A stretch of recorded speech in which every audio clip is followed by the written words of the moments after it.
Greetings and welcome back to Room 303 in Sophomore English. We are in the MyPerspectives volume. We turn now to Sherman Alexie's Sonnet with Bird on page 214 to 15. Now, the first thing we want to point out is that this is not a sonnet in the traditional sense of the word. So go ahead at 2B right now and write that down. Because a sonnet is a what? 14-line offering or poem. However, what we will have in this poem will be a playing around with the sonnet form as a concept, because sonnets are designed, they're built in a very particular way to lead to a, what we will call in our study of Elizabethan sonnets, for example, the rhymed couplet at the end. In other words, the argument that is being made, and we can certainly speak of it in that way. Now, just to remind, we are in Unit 2, so we are placing the study of this text within the topic of outsiders and outcasts. So as we read this together, I want you to pay attention specifically to who is the outsider or the outcast in Sonnet with Bird. Let's go ahead now and read. We've got our red ink in our hands. We are marking as we go on page 214. We'll begin with some background information from the preceding page. Sonnet with Bird by Sherman Alexie. Poetry. Background.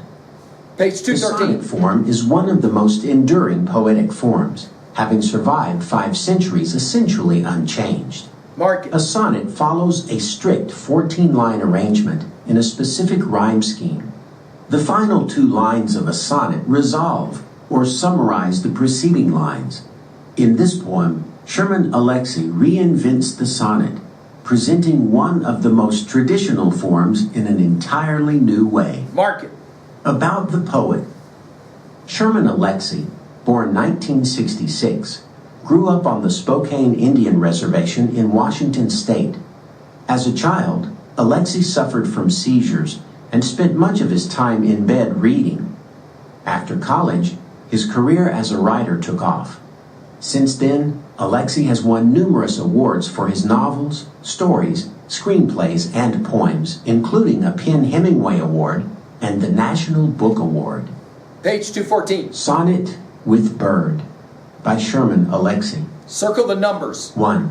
Circle it. 17 months after I moved off the reservation, and on the second plane flight of my life, I traveled to London to promote my first internationally published book.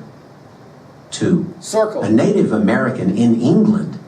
I imagined the last Indian in England was Maria Tallchief, the Osage ballerina who was once married to Balanchine. An Indian married to Balanchine. 3. Circle it. My publishers put me in a quaint little hotel near the Tate Gallery. I didn't go into the Tate. Back then, I was afraid of paintings of and by white men. Mark it. I think I'm still afraid of paintings of and by white men. Mark it. 4. Circle it. This was long before I had a cell phone, so I stopped at payphones to call my wife. I missed the intensity of a conversation measured by a dwindling stack of quarters. Mark it. 5. Circle it. No quarters in England, though, and I don't remember what the equivalent British coin was called. 6. Circle it. As with every other country I've visited, nobody thought I was an Indian. This made me lonely. Circle it. 7. Circle it. Lonely enough to cry in my hotel bed one night as I kept thinking, I am the only Indian in this country right now. I'm the only Indian within a 5,000-mile circle. 8. Circle it. But I wasn't the only Indian. I wasn't even the only Spokane Indian. 9. Circle it. On the payphone, my mother told me that a childhood friend from the reservation was working at a London pub. So I wrote down the address and took a taxi driven by one of those cab drivers with extrasensory memory. 10. Circle it. When I entered the pub, I sat in a corner and waited for my friend to discover me. When he saw me, he leapt over the bar and hugged me. Mark it. I thought I was the only Indian in England, he said. 11. Circle it. His name was Aaron, and he died of cancer last spring. I'd rushed to see him in his last moments, but he passed before I could reach him. Only minutes gone, his skin was still warm. I held his hand, kissed his forehead, and said, England. 12. Circle it. England, in our tribal language, now means, aren't we a miracle? And goodbye. Mark it. 13. Circle it. In my strange little hotel near the Tate, I had to wear my suit coat to eat breakfast in the lobby restaurant.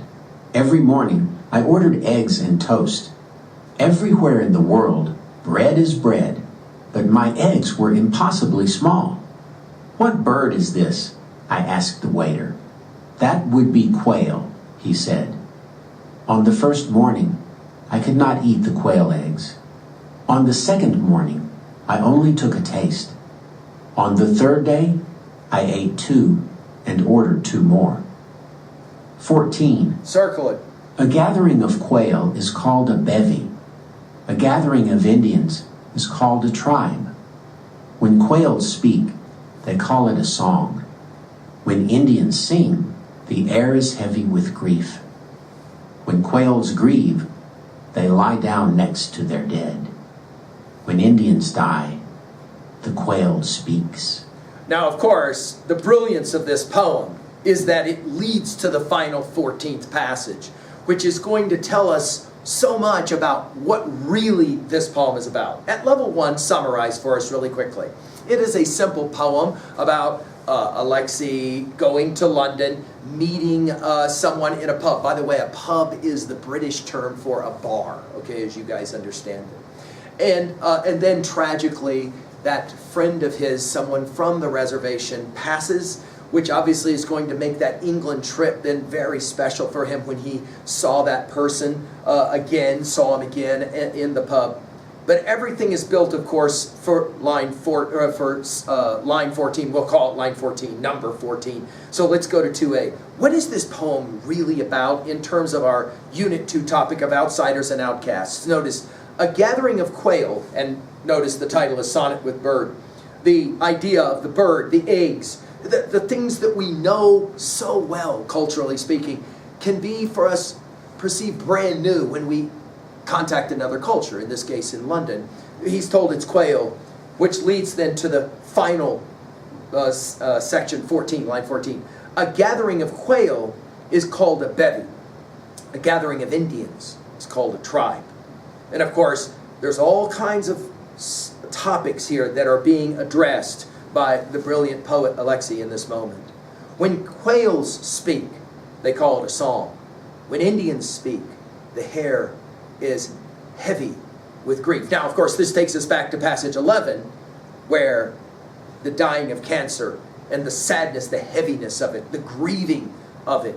Jot down what are the reasons maybe why Alexie would feel like that when Indians sing, the air is heavy with grief. Of course, we live, yes, very, very close to some of the land that we refer to as reservation land, don't we, over in Riverton? So we know exactly what's being referenced here.